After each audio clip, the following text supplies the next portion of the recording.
Assalamualaikum warahmatullahi wabarakatuh. Halo semuanya, perkenalkan saya Nurjana Fitri Ramadan dari kelas Pendidikan Bisnis A 2018 Universitas Negeri Jakarta. Di video kali ini saya akan membuat video mengenai micro teaching menggunakan aplikasi Zoom sebagai pemenuhan tugas sebelum saya melaksanakan PKM di sekolah.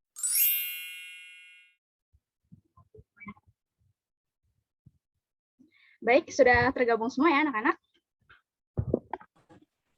Oke, Assalamualaikum warahmatullahi wabarakatuh.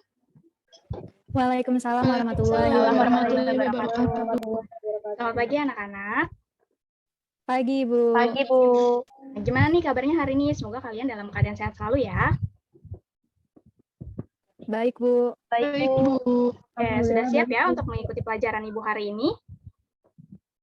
Sudah, Bu. Baik, sebelum kita mulai pelajaran hari ini, alangkah baiknya kita membaca doa terlebih dahulu. Silahkan kepada ketua kelas, Ani, dipimpin ya teman-temannya untuk membaca doa. Baik, Bu. Oke, teman-teman, sebelum kita mulai pembelajaran, ada baiknya untuk kita berdoa ya. Berdoa dipersilakan. Berdoa selesai. Nah, sekarang Ibu akan absen, tapi sebelum di absen, yang belum aktifkan kameranya bisa diaktifkan dulu ya, anak-anak. Oke. Ana Oktaviani? Hadir, Bu. Nur Setio Cahyani? Hadir, Ibu. Rizka Denia? Saya, Bu. Salsabila? Mahdiah? Hadir, Bu. Ira Kurniasih? Hadir, Bu. Oke. Senang sekali ya hari ini kita bisa bertemu kembali pada mata pelajaran pemasaran. Nah, pada pertemuan kali ini kita akan membahas materi tentang siklus daur hidup produk. Sebelum pelajarannya dimulai, Ibu akan menyampaikan dulu tujuan dari pembelajaran hari ini. Sebentar, Ibu share screen dulu ya.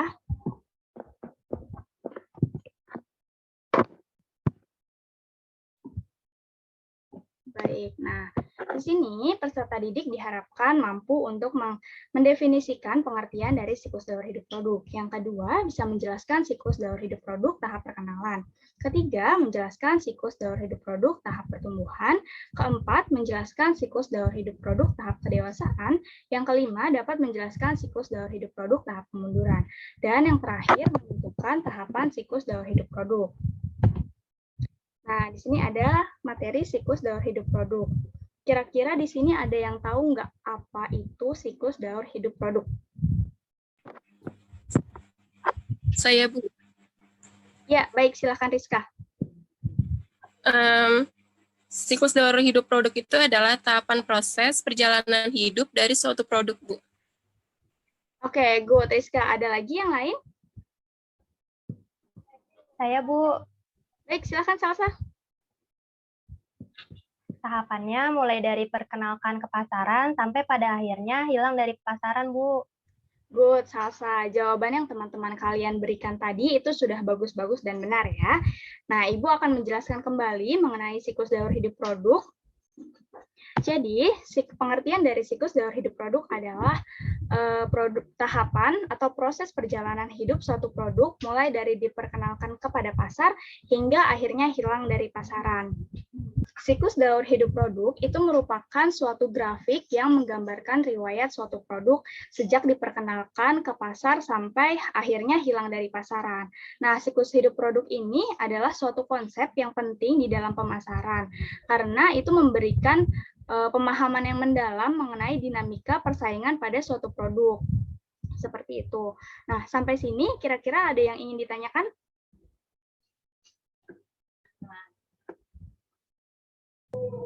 Saya, Bu.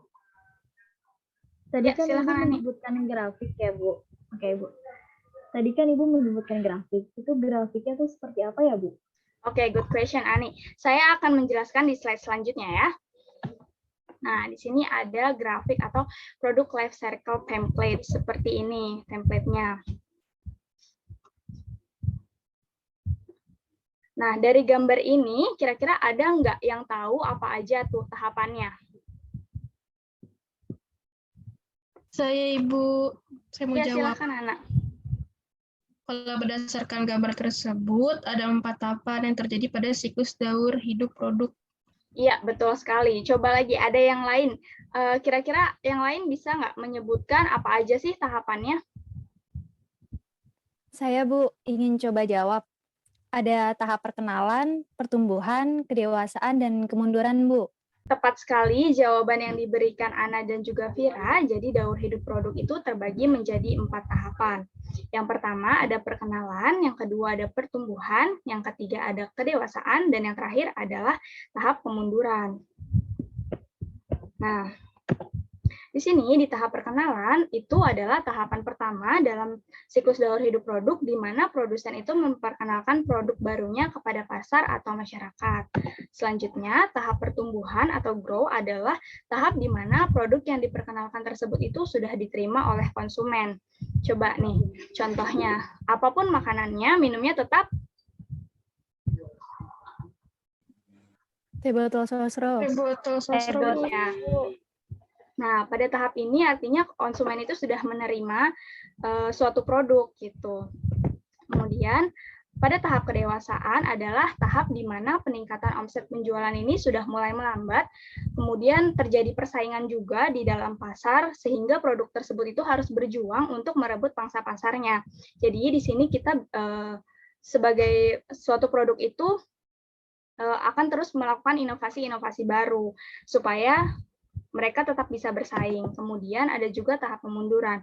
Nah, pada tahap pemunduran, penjualan ini akan semakin menurun jika tidak melakukan strategi yang tepat. Atau mungkin juga produknya itu akan hilang dari pasaran, seperti itu. Sampai sini ada yang ingin ditanyakan? Belum Bu. Baik, kalau gitu Ibu lanjut ya. Nah, di sini adalah strategi. Jadi, strategi yang bisa kita lakukan pada tahap perkenalan adalah mendorong adopsi pelanggan. Kemudian, kita bisa mengeluarkan biaya yang besar terlebih dahulu untuk menciptakan kesadaran masyarakat akan suatu produk. Gitu. Kemudian, yang ketiga, menggunakan strategi peluncuran harga. Yang keempat, mendistribusian yang terfokus pada wilayah yang terbatas. Selanjutnya, ada strategi tahap pertumbuhan. Nah, di sini kita bisa membuat iklan yang menciptakan kesadaran akan pemilihan produk dan memperkuat merek seperti yang sudah saya contohkan tadi, yaitu apapun makanannya, minumnya tetap teh botol sosro gitu. Kemudian memperbanyak saluran distribusi dan memperluas cakupan distribusi. Selanjutnya, meningkatkan kualitas produk dengan menambah fitur-fitur baru dan gaya serta memperbanyak model ataupun varian. Dan yang keempat, menurunkan harga produk untuk menarik pembeli dan memperluas segmen pasar. Gitu. Kemudian yang kelima, masih mengeluarkan biaya yang cukup besar juga untuk terus mempromosikan produk tersebut. Selanjutnya ada strategi tahap kedewasaan. Nah, di sini bisa memperbaiki dan memodifikasi dengan memperbanyak pilihan kayak model, warna, bau, rasa, dan juga estetika.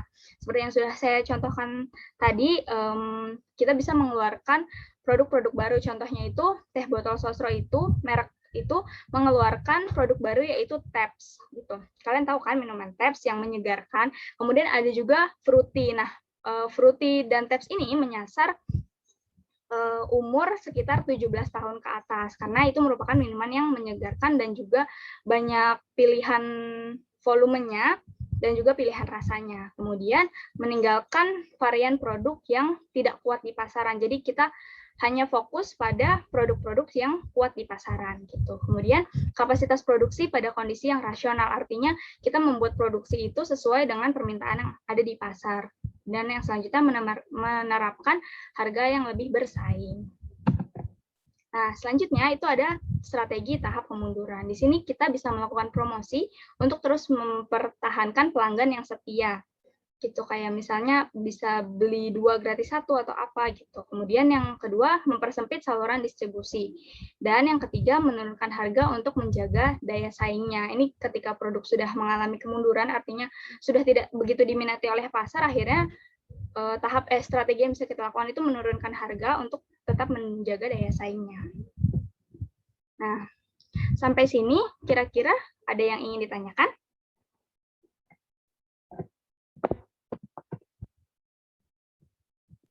Saya Bu ingin bertanya. Ya, silahkan. Kalau tadi kan teh botol sosro mampu ya Bu untuk mempertahankan produknya. Terus ada nggak sih Bu produk yang nggak bisa mempertahankan produknya? Oke, good question, Ana. Tentu ada. Jadi, kalian pernah dengar nggak produk Aqua namanya itu Splash of Fruit? Ya, pernah. Pernah, Bu. Itu merupakan karena Aqua ini tuh melihat bahwa pangsa pasar air mineral dalam kemasan itu besar di Indonesia, akhirnya mereka memperlebar lini produknya dengan membuat Splash of Fruit. Namun pada saat itu kan keluarnya sekitar tahun 2004 ya. Namun pada saat itu masyarakat itu bingung karena ini sebenarnya air mineral atau minuman rasa sih, karena kan kebanyakan minuman rasa itu ada warnanya gitu kan, nggak bening. Jadi masyarakat itu bingung, kok minuman rasa tapi kok bening, tapi ini juga bukan air mineral gitu, tapi karena ada rasanya gitu kan. Jadi masyarakat tuh bingung. Nah, sehingga membuat produk ini itu tidak begitu laku di pasaran dan menjadi hilang gitu. Seperti itu. Karena kurang laku di pasaran. Oke, sampai sini ada lagi yang ingin ditanyakan?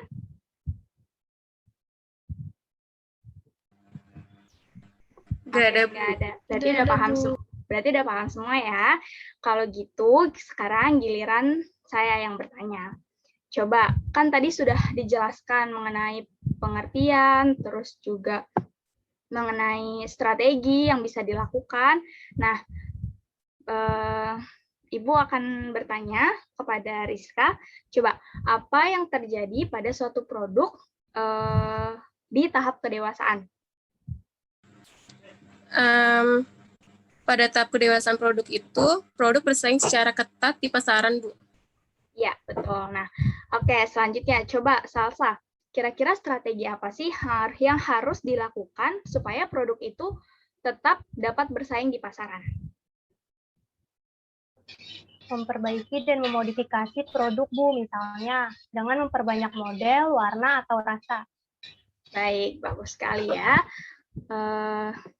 Keren banget nih, anak-anak semua sudah bisa menjawab dengan baik. Nah, dari materi pembelajaran hari ini, adakah yang bisa memberikan kesimpulan? Saya, Ibu. Silahkan, Vira. Ya, baik. Jadi, siklus daur hidup produk itu merupakan tahapan proses suatu produk mulai dari dikenalkan ke pasar hingga hilang dari pasar. Kemudian terdapat 4 tahapan, yaitu perkenalan, pertumbuhan, kedewasaan, dan kemunduran. Siklus hidup produk ini adalah suatu konsep yang penting di dalam pemasaran karena memberikan pemahaman yang mendalam tentang dinamika bersaing suatu produk, Ibu. Ya, tepat sekali, Vira. Nah, karena sudah memberikan kesimpulan, sebelum kita akhiri pertemuan kelas pada hari ini, Ibu ada sedikit oleh-oleh tugas ya, tentunya untuk kalian karena practice make perfect ya. Nah, silahkan dicek Google Classroom-nya nanti karena saya sudah upload di sana. Untuk batas waktu pengerjaannya itu 1 minggu, jadi bisa dikumpulkan pekan depan sebelum memulai pelajaran Ibu lagi. Mengerti ya anak-anak? Ngerti, Bu. Mengerti, Bu.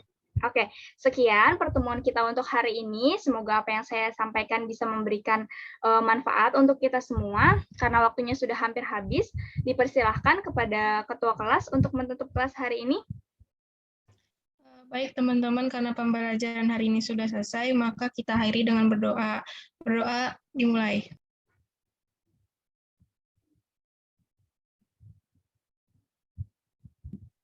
Berdoa selesai. Baik, terima kasih ya anak-anak sudah mengikuti kelas pada pagi hari ini. Jangan lupa untuk tetap menjaga kesehatan dengan menerapkan 3M. Ibu akhiri kelas hari ini.